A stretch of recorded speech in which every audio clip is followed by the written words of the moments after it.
अगर एक अभिनेता अमेरिका का राष्ट्रपति बन जाए तो क्या होगा? एक तरफ है राष्ट्रपति विलियम और दूसरी तरफ एक विदेशी देश के प्रधानमंत्री सैम। दोनों देश एक दूसरे के सबसे बड़े सहयोगी हैं, लेकिन इन दोनों नेताओं की पहली मुलाकात ही टकराव से भरी होने वाली है। कहानी की शुरुआत होती है स्पेन के मशहूर टमाटर महोत्सव से, जहां हर साल लगभग 150 टन पके हुए टमाटर इस्तेमाल किए जाते हैं। इसी दौरान एजेंट लिया को एक बेहद खतरनाक हथियार तस्कर ग्राडोव को गिरफ्तार करने का मिशन सौंपा जाता है। कुछ ही देर में सड़क पर एक संदिग्ध व्यक्ति दिखाई देता है, उधर कंट्रोल रूम में बैठा, जो कैमरों के जरिए उसकी पहचान करने की कोशिश करता है, लेकिन सिस्टम पुष्टि नहीं कर पाता। तभी लिया की नजर असली ग्राडोव पर पड़ती है, जो उसके ठीक सामने से गुजर रहा था, लेकिन कैमरे में दिखाई देने वाला आदमी कोई और था। दरअसल चालाक ग्राडोव अपने साथ 2 हमशक्ल लेकर आया था, जिससे उसकी पहचान करना लगभग नामुमकिन हो गया। मजबूरी में टीम को सिर्फ 60 सेकंड के लिए हाई लेवल निगरानी सिस्टम की अनुमति मिलती है। इसी बीच एक संदिग्ध वैन भी वहां आकर रुक जाती है, जो जैसे ही स्नाइपर की चमक कैमरे में देखता है, तब तक बहुत देर हो चुकी होती है। लिया का एक साथी ग्राडोव का पीछा करने की कोशिश करता है, लेकिन पहले से घात लगाए बैठे हत्यारे उसे गोली मार देते हैं। कुछ ही सेकंड में पूरा इलाका युद्ध का मैदान बन जाता है। लिया तुरंत ऑपरेशन रद्द करने का आदेश देती है। उसे समझ आ जाता है कि ये गिरफ्तारी नहीं, बल्कि उनके लिए बिछाया गया जाल था। इसी दौरान एक महिला अपने साथ मौजूद वैज्ञानिक को मोबाइल कमांड सेंटर में ले जाती है। वैज्ञानिक सिस्टम में घुसकर वायरस इंस्टॉल करना शुरू कर देता है। उधर लिया दुश्मनों की गोलियों से बचते हुए हाथापाई करती है। तभी उसकी नजर दूर बैठे एक स्नाइपर पर पड़ती है। गोली चलने से ठीक एक पल पहले लिया अपने दुश्मन को सामने खींच लेती है और स्नाइपर की गोली उसी आदमी को लग जाती है। इसके बाद लिया अपने शानदार कॉम्बैट मूव से बाकी दुश्मनों को भी पीछे धकेल देती है, लेकिन इसी बीच वायरस सफलतापूर्वक सिस्टम में इंस्टॉल हो चुका था। दुश्मन मोबाइल कमांड सेंटर को विस्फोट से उड़ा देते हैं। लिया छत पर खड़े ग्राडोव को देखती है, जो मुस्कुराते हुए उसे चुनौती दे रहा था। यहीं से दोनों की असली दुश्मनी शुरू होती है। कुछ समय बाद ऊर्जा सहयोग सम्मेलन में दोनों देशों के नेता पहली बार आमने सामने आते हैं, लेकिन बातचीत की जगह दोनों एक दूसरे पर कटाक्ष करने लगते हैं। ये प्रेस कॉन्फ्रेंस पूरी तरह असफल हो जाती है और सोशल मीडिया पर मजाक का विषय बन जाती है। इसके बाद विलियम गुस्से में सैम को दोष देता है कि उसने पत्रकारों को काबू में नहीं रखा। वहीं सैम भी एक अभिनेता से राष्ट्रपति बने विलियम को कभी गंभीर नेता नहीं मानता। दोनों की लगातार बहस देखकर उनके सलाहकार एक नया सुझाव देते हैं। अगर दोनों नेता एक ही विमान एयरफोर्स 1 में साथ यात्रा करें तो दुनिया के सामने उनकी दोस्ती का संदेश जाएगा और जनता का भरोसा भी बढ़ेगा। विलियम तुरंत इस योजना के लिए तैयार हो जाता है, क्योंकि उसे पूरी दुनिया की मीडिया का ध्यान अपनी ओर खींचना पसंद था। उधर मिशन में नाकाम रहने के कारण ग्राडोव अपने किराए के स्नाइपर पर बुरी तरह भड़क जाता है। वो उबलता हुआ पानी उसके चेहरे पर फेंक देता है और जबरदस्ती उसके मुंह में भी उबलता पानी उड़ेल देता है। ये खौफनाक दृश्य देखकर साथ खड़ा वैज्ञानिक भी डर जाता है। दूसरी ओर जनता के स्वागत के बीच दोनों राष्ट्राध्यक्ष एयरफोर्स 1 में सवार होते हैं। इतिहास में पहली बार 2 देशों के सर्वोच्च नेता एक ही विमान में यात्रा करने वाले थे, लेकिन उन्हें जरा भी अंदाजा नहीं था कि ये सफर उनकी जिंदगी का सबसे खतरनाक मिशन बनने वाला है। एयरफोर्स 1 के क्रैश होने के बाद पूरी दुनिया ये मान चुकी थी कि दोनों राष्ट्राध्यक्ष मारे जा चुके हैं, लेकिन हकीकत कुछ और थी। विलियम और सैम पैराशूट की मदद से सुरक्षित बच निकलते हैं और बेलारूस के जंगल में उतरते हैं। विलियम को लगता है कि अब जल्द ही रेस्क्यू टीम उन्हें ढूंढ लेगी, लेकिन राजनीति का पुराना खिलाड़ी सैम साफ कहता है, अब दुनिया के लिए हम मर चुके हैं, कोई भी हमारी तलाश नहीं करेगा। वो अपना मोबाइल तुरंत फेंक देता है और विलियम का फोन भी तोड़ देता है, क्योंकि अगर उनका कोई भी सिग्नल ट्रेस हो गया तो दुश्मन उनसे पहले पहुंच जाएगा। दोनों जंगल के रास्ते पैदल निकल पड़ते हैं। उन्हें अगले दिन सुबह तक सुरक्षित ठिकाने पर पहुंचना था। रास्ते में उन्हें कुछ स्थानीय युवक दिखाई देते हैं। विलियम सोचता है कि अपनी फिल्मी पहचान का इस्तेमाल करके उनसे गाड़ी ले लेगा, लेकिन सैम उसे रोक देता है। वो कहता है कि अभी हीरो नहीं, जिंदा रहना ज्यादा जरूरी है। फिर सैम उसे याद दिलाता है कि वो 16 साल की उम्र में कार चोरी करते पकड़ा गया था, इसलिए कार चुराने का काम वही करेगा। दोनों चुपके से कार के पास पहुंचते हैं। विलियम बड़ी सफाई से लॉक खोलकर इंजन स्टार्ट करने की कोशिश करता है, लेकिन तभी उन युवकों की नजर उन पर पड़ जाती है। सैम घबराकर कहता है, जल्दी गाड़ी स्टार्ट करो, लेकिन विलियम उल्टा उनसे दोस्ती करने लगता है। वो अपनी फिल्मों के मशहूर डायलॉग बोलता है, मगर सामने वाले उसकी कोई बात नहीं समझते। उनकी नजर सिर्फ उसकी महंगी घड़ी पर होती है, लेकिन विलियम वो घड़ी देने को तैयार नहीं था, क्योंकि वो उसके दोस्त की दी हुई खास निशानी थी। तभी सैम बिना समय गंवाए एक युवक के मुंह पर जोरदार मुक्का मार देता है। बस फिर क्या था, कुछ ही सेकंड में लड़ाई शुरू हो जाती है। लाठी, बोतल, हथौड़े और जो भी हाथ लगा सब हथियार बन गए। इसी बीच एक बुजुर्ग महिला वहां पहुंच जाती है। वो दोनों की जान बचाकर उन्हें अपनी बैलगाड़ी में बैठा लेती है। सीमा पार करते समय सैनिक उनकी तलाशी लेते हैं। सैम अंदर ही अंदर घबराया हुआ था, लेकिन बुजुर्ग महिला अपनी एक छोटी सी भेड़ देकर सैनिकों को मना लेती है और दोनों नेताओं को सुरक्षित सीमा पार करा देती है। रात होते होते वे वारसो के एक सुरक्षित ठिकाने पर पहुंच जाते हैं। विलियम उस महिला का धन्यवाद करने के लिए अपनी कीमती घड़ी देना चाहता है, लेकिन वो मुस्कुराकर मना कर देती है, क्योंकि वो पहले ही पहचान चुकी थी कि ये दोनों कोई आम आदमी नहीं बल्कि दुनिया के सबसे बड़े नेता हैं। दोनों सुरक्षित ठिकाने का दरवाजा खटखटाते हैं। उन्हें अंदर ले लिया जाता है, लेकिन उसी समय उनकी लोकेशन ग्राडोव तक भी पहुंच जाती है। दूसरी तरफ एयरफोर्स वन हादसे के बाद उपराष्ट्रपति ने एक विशेष निगरानी प्रणाली चालू कर दी थी, लेकिन उसी सिस्टम को ग्राडोव के साथ मौजूद वैज्ञानिक हैक कर लेता है। सिस्टम का कंट्रोल मिलते ही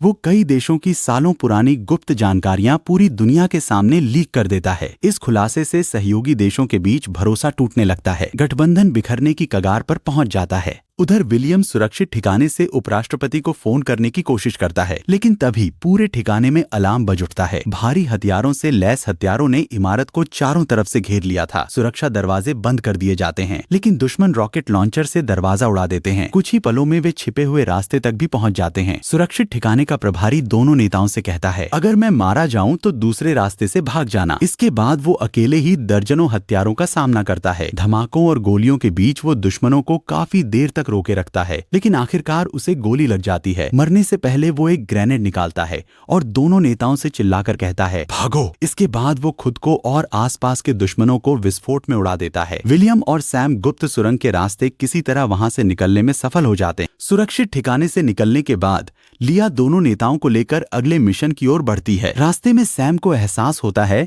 कि उनके संगठन के अंदर ही कोई गद्दार मौजूद है। वो बार बार यही कहता है कि इतनी सारी जानकारी दुश्मनों तक बाहर से नहीं पहुंच सकती। लिया अब उनकी बहस से तंग आ चुकी थी। वो गुस्से में कहती है, तुम दोनों अब राष्ट्रपति और प्रधानमंत्री नहीं हो, सिर्फ दो ऐसे इंसान हो जिन्हें जिंदा रहना है। तीनों जल्दबाजी में ट्रेन पकड़ते हैं, लेकिन दूसरी तरफ ग्राडोव का वैज्ञानिक फिर से उनका पता लगा लेता है। अगली सुबह सैम लिया से अपने पुराने रिश्ते की बात करता है। वो बताता है कि उसने उसे क्यों छोड़ा था, लेकिन लिया साफ कह देती है जो रिश्ता खत्म हो चुका है उसे दोबारा नहीं जिया जा सकता। इतने में ट्रेन के अंदर हत्यारे घुस आते हैं। गोलीबारी शुरू हो जाती है, लेकिन तभी ग्राडोव का वही वैज्ञानिक अपने ही साथियों पर गोली चला देता है। मरने से पहले वो एक बड़ा राज खोलता है। वो बताता है कि ग्राडोव से संपर्क करने का एक गुप्त संचार सिस्टम है और उसी के जरिए असली गद्दार तक पहुंचा जा सकता है। वो क्रोएशिया में बने अपने गुप्त अड्डे का पता देता है। साथ ही बताता है कि वहाँ एक एन्क्रिप्टेड टर्मिनल मौजूद है। अगर उसमें सही कोड चलाया जाए तो सभी गुप्त संपर्क और संचार रिकॉर्ड सामने आ जाएंगे। इसके बाद वो कहता है, ग्राडोव पागल हो चुका है, मैं अब उसका साथ नहीं देना चाहता। मरने से पहले वो तीनों को ट्रेन से कूद जाने की सलाह देता है, क्योंकि अगले स्टेशन पर और भी हत्यारे इंतजार कर रहे थे। सैम बिना देर किए चलती ट्रेन से छलांग लगा देता है। लिया भी उसके पीछे कूद जाती है। कुछ पल हिचकिचाने के बाद विलियम भी हिम्मत जुटाकर छलांग लगा देता है। उधर उपराष्ट्रपति बाकी देशों के नेताओं को एकजुट रहने की अपील कर रहा था, लेकिन कई देशों का भरोसा टूट चुका था। अगले दिन 25 देशों के गठबंधन से बाहर होने का प्रस्ताव रखा जाना था। रात के समय तीनों वैज्ञानिक के बताए गुप्त अड्डे पर पहुंचते हैं। दरवाजा खोलते ही उन्हें वही एन्क्रिप्टेड टर्मिनल मिल जाता है, लेकिन उसी समय दर्जनों हथियारबंद लोग इमारत को घेर लेते हैं। लिया को हथियारों से भरा एक बैग मिलता है। वो तुरंत उसे सैम को दे देती है और खुद विलियम के साथ टर्मिनल चालू करने में लग जाती है। उधर सैम अकेले पूरी सीढ़ी पर दुश्मनों को रोकने लगता है। धुआं, गोलियां और ग्रेनेड, पूरा भवन युद्ध का मैदान बन जाता है। घबराहट में एक ग्रेनेड हथियारों के बैग में गिर जाता है। सैम तुरंत पूरा बैग नीचे फेंक देता है। भीषण धमाके के साथ कई दुश्मन मारे जाते हैं। इसी बीच लिया आखिरकार सिस्टम में प्रवेश करने में सफल हो जाती है। कुछ ही सेकंड बाद गद्दार की पहचान सामने आ जाती है। वो कोई और नहीं बल्कि विलियम का अपना निजी सचिव था, जो पिछले 18 महीनों से ग्राडोव के लिए काम कर रहा था। लेकिन तभी एक हेलीकॉप्टर इमारत के ऊपर पहुंच जाता है। स्टील के केबल से पूरी मशीन को ऊपर उठाने की कोशिश की जाती है। सैम कुल्हाड़ी से केबल काट देता है। वहीं लिया और विलियम पूरी ताकत लगाकर बाहर निकलने का रास्ता खोलते हैं। आखिरकार दरवाजा खुल जाता है, लेकिन बाहर निकलने का मौका उनके हाथ से निकल चुका था। तभी ग्राडोव रॉकेट लॉन्चर से हमला कर देता है। पूरा भवन धमाके से उड़ जाता है। तीनों किसी तरह छत से कूदकर अपनी जान बचाते हैं। दूसरी ओर ग्राडोव अपने मालिक को फोन करके मिशन पूरा होने की खबर देता है, लेकिन अगले ही पल उसी के किराए के हत्यारे को आदेश मिलता है कि अब ग्राडोव को भी मार दिया जाए। ग्राडोव तुरंत खतरा भांप जाता है और इससे पहले कि सामने वाला गोली चलाए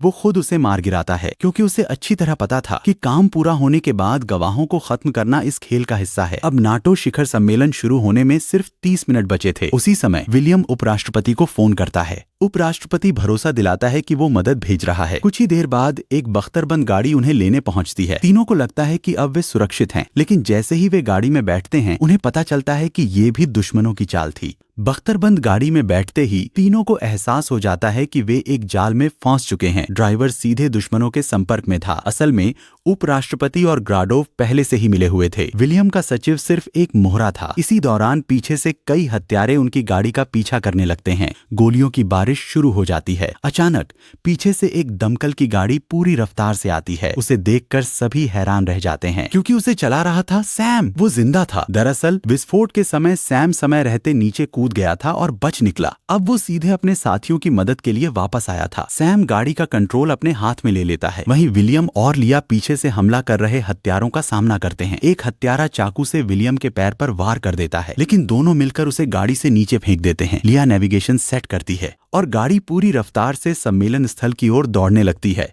पीछे से दुश्मन बाजूका से हमला करते हैं, लेकिन बख्तरबंद गाड़ी धमाके को भी झेल जाती है। कुछ ही देर बाद पुलिस की गाड़ियां पीछा करने वालों को रोकने की कोशिश करती हैं, लेकिन हत्यारे भारी हथियारों से पुलिस को भी कुचलते हुए आगे बढ़ जाते हैं। सैम तंग गलियों से गाड़ी निकालता है। इसी दौरान पीछे का शीशा टूट जाता है। विलियम तुरंत सैटेलाइट मैप की मदद से नया रास्ता खोजता है। फिर वो धुएं का इस्तेमाल करके पीछा कर रही गाड़ियों को भ्रमित कर देता है। एक दुश्मन की गाड़ी नियंत्रण खोकर सड़क से नीचे गिर जाती है, लेकिन महिला हत्यारी अब भी उनका पीछा नहीं छोड़ती। विलियम को अचानक याद आता है कि गाड़ी में नकली खून के पैक रखे हैं। वो उन्हें पीछे फेंक देता है। खून देखकर पीछा कर रही गाड़ी भ्रमित हो जाती है और दूसरी गाड़ी से टकरा जाती है। आखिरकार वे सम्मेलन स्थल के पास पहुंच जाते हैं। चारों तरफ सेना की कड़ी सुरक्षा थी, लेकिन ग्राडोव आखिरी हमला करने के लिए बाजू का दाग देता है। उसी समय अंदर सभी सदस्य देश गठबंधन से बाहर निकलने पर मतदान शुरू कर चुके थे। उपराष्ट्रपति समझ चुका था कि अब हालात उसके नियंत्रण से बाहर हैं। तभी विलियम और सैम अचानक सम्मेलन हॉल में पहुंच जाते हैं। उन्हें जीवित देखकर पूरा हॉल हैरान रह जाता है, लेकिन उसी समय ग्राडोव भी अपने हथियारबंद लोगों के साथ अंदर घुस आता है। वो अपने बेटे की मौत का बदला लेने के लिए किसी को भी जिंदा नहीं छोड़ना चाहता था। लिया तुरंत हत्यारों से भिड़ जाती है। वो अकेले कई दुश्मनों का सामना करती है। दूसरी तरफ सैम लोगों को सुरक्षित बाहर निकालता है। विलियम भी हथियार उठाकर लड़ाई में शामिल हो जाता है। तीनों मिलकर एक एक करके दुश्मनों को खत्म करने लगते हैं। आखिरकार ग्राडोव भागने की कोशिश करता है। लिया उसका पीछा करती है। दोनों के बीच जबरदस्त हाथापाई होती है। उधर सैम और विलियम भी ग्राडोव तक पहुंच जाते हैं। ग्राडोव एक हार्पून गन से हमला करता है, लेकिन दोनों मिलकर उसे रोक लेते हैं। अंतिम लड़ाई में विलियम अपनी ही फिल्म के एक मशहूर सीन को दोहराता है। वो पूरी ताकत से एक विशाल मूर्ति को गिरा देता है। मूर्ति का हिस्सा सीधे हेलीकॉप्टर के इंजन में जा फांसता है। हेलीकॉप्टर का संतुलन बिगड़ जाता है। कुछ ही सेकंड बाद ग्राडोव अपने हेलीकॉप्टर सहित नीचे गिर जाता है। यहीं उसके आतंक का अंत हो जाता है। इस तरह दोनों राष्ट्राध्यक्ष न सिर्फ अपनी जान बचाते हैं, बल्कि पूरी दुनिया को एक बड़े राजनीतिक षड्यंत्र से भी बचा लेते हैं। फिल्म एक्शन, कॉमेडी और राजनीतिक व्यंग्य का शानदार मिश्रण है। दो अलग अलग देशों के नेताओं को मुख्य किरदार बनाकर ये फिल्म सत्ता, राजनीति और अंतर्राष्ट्रीय गठबंधनों पर तीखा व्यंग्य करती है। इसी संदेश के साथ ये कहानी समाप्त होती है।